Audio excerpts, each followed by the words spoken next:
Assalamualaikum warahmatullahi wabarakatuh. Perkenalkan, nama saya Daniel Setiawan dari kelas Pasar Modal HSIB. Di sini saya akan sedikit menjelaskan hasil dari resume jurnal yang saya dapat, yaitu tentang integritas pasar saham Indonesia dengan pasar saham Asia yang dikaryai atau ditulis oleh Didi Gunawan dan Willy Cahyadi. Pasar modal adalah suatu sistem keuangan terorganisasi, termasuk di dalamnya adalah bank-bank komersial dan semua lembaga di bidang keuangan, serta keseluruhan surat-surat berharga yang beredar. Dalam arti sempit, pasar modal adalah suatu pasar atau tempat berupa gedung yang disiapkan guna memperdagangkan saham-saham, obligasi, dan jenis surat berharga lainnya dengan memakai jasa para perantara pedagang efek saham. Saham sendiri dapat didefinisikan sebagai tanda penyertaan atau kepemilikan seseorang atau badan dalam suatu perusahaan atau perseroan terbatas. Terintegritasnya pasar modal Indonesia dalam negara lain mengakibatkan Indonesia menjadi salah satu negara yang dapat merasakan dampak akibat guncangan yang terjadi di pasar modal luar negeri.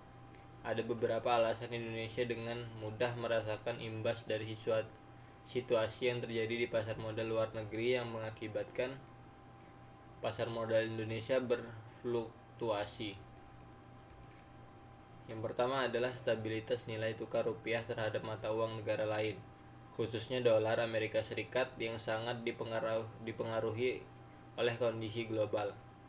Hal ini diakibatkan oleh menurunnya permintaan ekspor barang dari berbagai belahan dunia yang menyebabkan perekonomian Indonesia terganggu. Yang kedua adalah banyaknya investor yang menunggu kebijakan pemerintah guna meningkatkan daya beli masyarakat. Jika daya beli masyarakat membaik secara tidak langsung, hal ini memberikan dampak positif pada kenaikan laba emiten. Namun hal ini tersebut tidak dapat terwujud, maka investor akan menarik investasi mereka dari pasar modal Indonesia. Kinerja pasar modal Indonesia memiliki kecenderungan mengekor. Kinerja bursa global. Hal ini terlihat pada suatu bursa global sedang mengalami penurunan antara tahun 2015 sampai 2016. Indeks harga saham gabungan juga ikut terperosok. Hal ini mengakibatkan adanya keterkaitan antara bursa-bursa dunia. Keterkaitan antara bursa ini disebut contagion effect, yaitu kondisi suatu bursa akan terpengaruhi bursa yang lainnya, di mana yang lebih besar akan mempengaruhi bursa yang lebih kecil.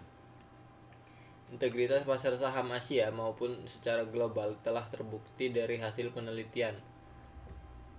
Frasa integritasi pasar saham memiliki pembahasan yang sangat luas. Jika diteliti, pada umumnya terdapat dua pendekatan utama dalam mengukur integritas pasar modal saham global dalam perspektif harga.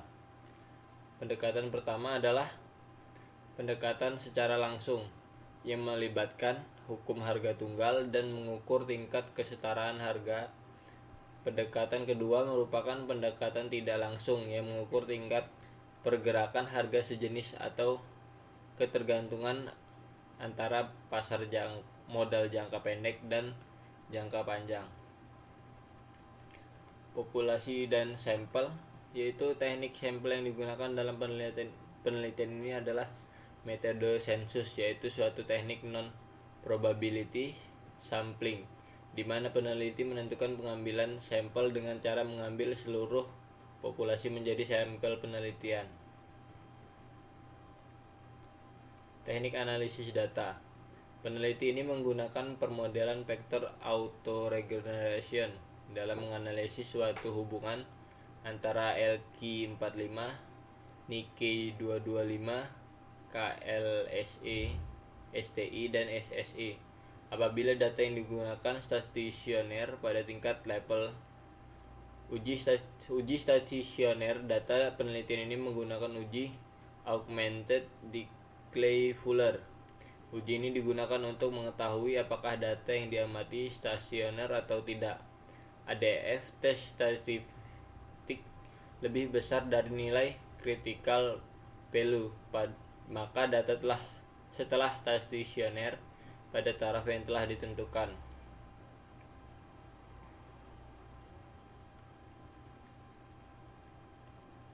KLSE berhubungan positif dan signifikan dalam jangka waktu pendek dengan LQ45. Hasil ini menjadi permasalahan sepanjang tahun 2014 hingga 2018. Ekspor SSE berhubungan positif dan signifikan dalam jangka panjang, namun tidak signifikan dalam jangka pendek dengan LQ45.